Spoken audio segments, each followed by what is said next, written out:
I mean, I'm 13 years old. I'm not here to party with you. I don't want to go to the clubs. Matter of fact, I'm too young to even be in here. Why you got me in clubs? There were a lot of things I seen and a lot of positions that I think I was put. Usher recently revealed that Sean Combs, also known as Diddy, drastically impacted his life when he was just a kid in the music industry. According to Usher, Diddy wasn't the only one who left a lasting mark on young artists. Allegedly, Diddy also targeted Justin Bieber, with rumors circulating about his involvement behind the scenes. This shocking revelation sheds light on the secretive tactics Diddy allegedly used, manipulating and controlling young stars for his own gain. Usher, who signed with renowned producer Reid at just 14 years old, finally shared his story, exposing the dark side of the industry and the powerful figures involved. It's a wild story that has left many in disbelief. Moved to New York City, and I lived with Sean Puffy Combs for a year. That's the crazy thing. Now, that was L.A. Reid's idea, right? We're sending you over to something called Puffy Flavor Camp. There you go. To learn Flavor Camp? Yeah, Flavor that's Camp. what it was called. And you're going to go to Puff Daddy's. He's going In the 90s, do you understand what that's like? Puffy's place was like just filled with chicks and like nonstop, right? No, not really. I Come mean, on. but hey, it was curious. I got a chance to see some things. Yeah, but you were 13. What were you I seeing? went there to see the lifestyle. Right. And I saw it. And it was, but I don't know if I could indulge and understand what I was even looking at. It was pretty wild. So nobody tried to, some woman didn't come along. I didn't say that. Okay. I didn't But say you that. What I did say is that there were very curious things taking place, Uh-huh. and I didn't necessarily understand it. Uh-huh. Biggie Smalls was there. Biggie Smalls was there, Lil' Kim, Craig Mack. All these people all are of hanging these- around. Yeah, man. Faith Evans, And your Jodeci, parents were Mary J. okay? Blige. They ain't know nothing about this. Oh. I was having a good time. You know what I mean? Does he have you doing any chores? Are you doing dishes at all? I mean, to keep you humble somewhat? Or are you just like, could you stay up till 4 in the morning with them and party? I mean, I could. I Yeah. actually stayed up longer than them. And what kind, do you have money? What's going on? I mean, I had like per diem. Yeah. I had like, What like a a living. life. Yeah, it's pretty crazy. 14. Back in the late 90s, Reid was one of the most influential figures in the music industry. He had already helped launch the careers of several major artists, including Toni Braxton, TLC, and Mariah Carey. His track record spoke for itself, and he was determined to do the same for Usher. At just 14 years old, Usher was signed to Reid's label, and Reid believed that in order for Usher to succeed and make a major impact in the industry, he needed to be exposed to the raw, edgy side of music. To accomplish this, Reid made the bold decision to send Usher to what was called the Puffy Flavor Camp, an infamous mentorship program run by Sean Combs, also known as Diddy. This camp was supposed to be a place where rising stars could develop their craft under the tutelage of one of the industry's most successful producers. However, sending a 14-year-old kid into Diddy's world, a world that was notorious for its wild parties, excessive drinking, drugs, and adult behavior, seemed like a risky move at best. In hindsight, Reid justified this decision by calling it a combination of hope and risk. He believed that the experience would shape Usher into the kind of artist with a more mature, hip-hop-infused sound that would resonate with the audience at the time. Reid felt that Diddy, with his bad boy swagger, was the right person to mold Usher into a star. However, as Usher soon discovered, this mentorship camp wasn't all about music or growth. It was a brutal, chaotic environment that forced him to navigate things that no 14-year-old should have to deal with. Usher himself later described his time at the Puffy Flavor Camp in vague terms, as he was too young and naive to fully understand the dangerous waters he was wading into. From the start, he was exposed to everything from beautiful women to drugs, alcohol, and wild parties. It was overwhelming, but he had no choice but to stay. He was under Diddy's thumb, who took an immediate interest in the young artist. Usher was rarely left alone, and Diddy made sure that he was constantly in his presence, attending events, partying together, and even having adult conversations that Usher was far too young to comprehend. What's even more disturbing are the rumors that circulated about Diddy's behavior during this time. For years, whispers suggested that Diddy might have been more than just a mentor to Usher, with rumors of inappropriate behavior behind closed doors. These rumors, once dismissed as mere gossip, were seemingly confirmed when Diddy's former bodyguard, Jim Deal, made explosive claims in recent interviews. Gene, who had worked for Diddy at the time, recalled instances when he was ordered to rush Usher to the hospital. Gene, not knowing who Usher was at the time, spoke about how these hospital visits were routine and suggested that this was not an isolated incident. This implied that the abuse may have happened more than once, and that Usher, as a young and vulnerable teenager, likely didn't know how to handle or communicate what was happening to him. Despite the trauma Usher endured, Reid's gamble paid off in one sense. Usher's music evolved in a big way. His sound changed, incorporating hip-hop influences and a grittier edge, just as Reid had hoped. Usher's rise to stardom was meteoric, but the damage to him as a person was just beginning to show. In the aftermath of his time with Diddy, Usher became more than just a victim of the industry. He also became a part of its dark underbelly. One of the most shocking developments involved Usher allegedly bringing other young stars into Diddy's world. It's rumored that Usher played a role in introducing Justin Bieber to Diddy, although the story is complicated.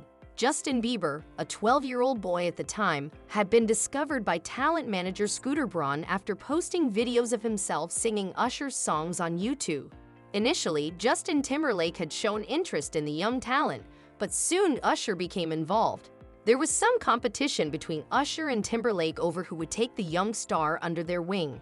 Ultimately, Usher won, and in 2008, he introduced Bieber to Reid, presenting him as a gift.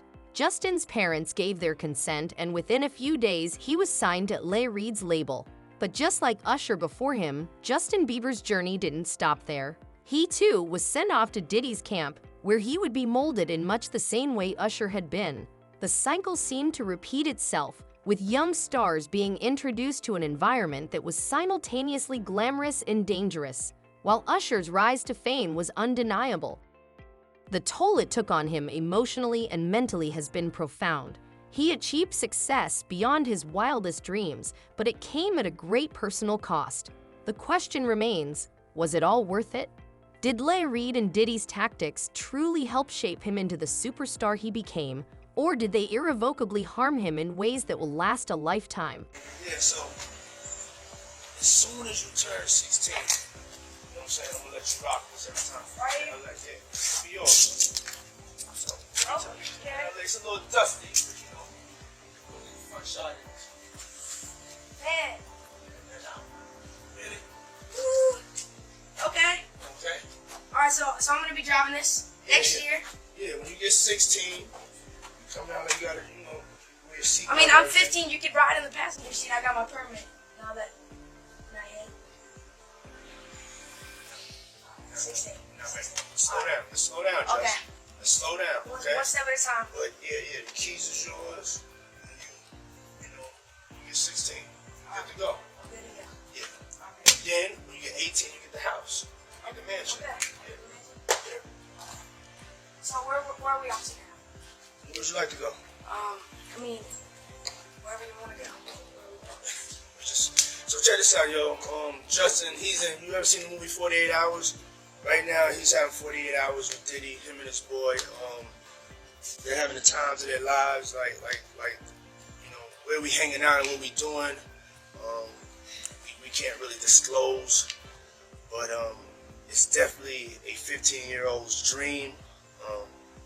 You know, I have been given custody of him. You know, he signed to Usher.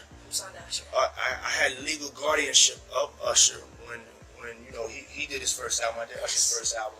I don't have legal guardianship of him, but for the next 48 hours, he's with me. So yeah, and we gonna go full crazy. Going crazy. Crazy.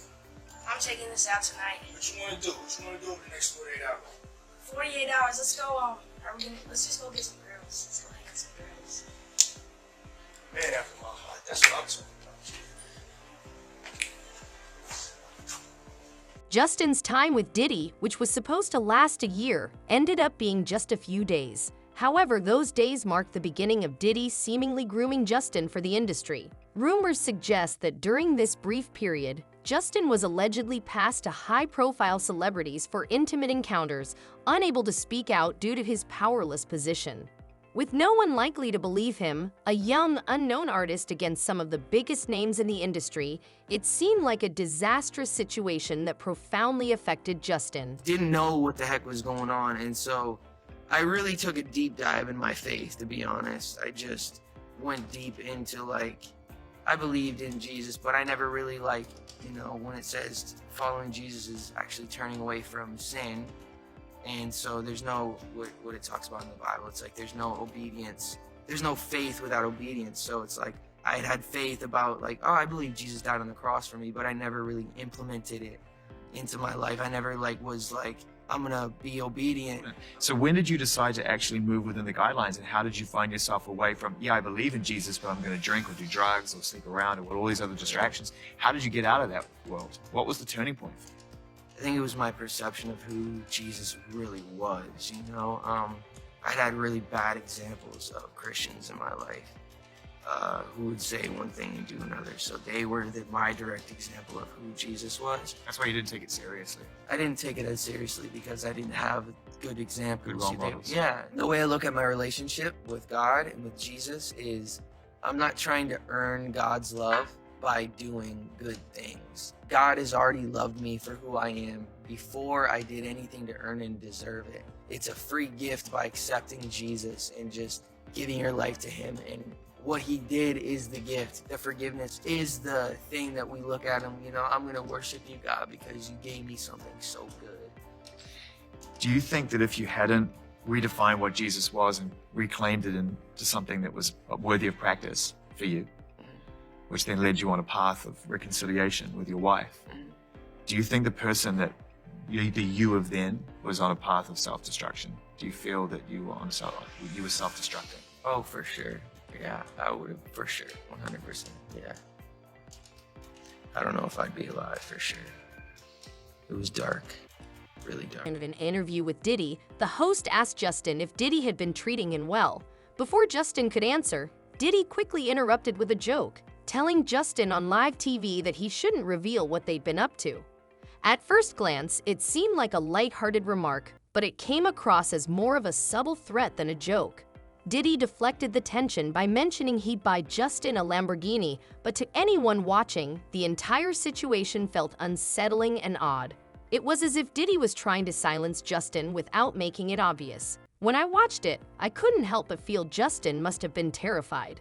Unfortunately, no one seemed to notice the warning signs back then, and there was no one to protect him. That I was just, living in this shame, living in all this sort of stuff in my past, and I wasn't able to move. Usher had left Justin with one of the most dangerous men in the entertainment industry, Diddy, who seemingly did as he pleased with the young star. It's unclear how long Justin stayed under Diddy's control, but ever since the scandal broke, he's kept a low profile. Rumors suggest he has been privately struggling with mental health issues, likely triggered by his traumatic experience with Diddy. While Justin hasn't spoken publicly about it yet, many believe it's only a matter of time before he does. Meanwhile, Usher is allegedly the one feeding the authorities the information that's now circulating as rumors. All right, we are getting some breaking news right now. ABC News has just confirmed that Sean Diddy Combs was arrested tonight in New York City. Sources say federal agents with Homeland Security investigations took him into custody. The charges are unclear at this time. Combs' attorney telling CNN that we are disappointed with the decision to pursue what we believe is an unjust prosecution of Mr. Combs by the U.S. Attorney's Office. We, of course, are trying to gather more information. There's a lot more to come out of this story, and as soon as we get it, we'll turn it over. There are rumors that the Feds struck a deal with Usher, offering him his freedom in exchange for information about Diddy, and allegedly, Usher took it. While Usher might not have directly committed the crimes, he knowingly brought Justin to Diddy, fully aware of what Diddy was capable of. Still, all of this remains unconfirmed, just speculation at this point. The only people who truly know what happened are Justin, Usher, and Diddy, but whether any of them will ever tell the full truth is unclear. Given the circumstances, it's hard to trust Diddy or Usher at this stage, and Justin has remained silent about everything. Only time will tell if Justin will eventually speak out about the trauma he endured and the events involving Usher and Diddy. Will he ever feel comfortable enough to tell his story, or will he keep quiet about what happened to him behind closed doors? For now, it's anyone's guess. What do you all think? Will Justin eventually open up, Or will he continue to stay silent about the past? Let me know your thoughts in the comments below.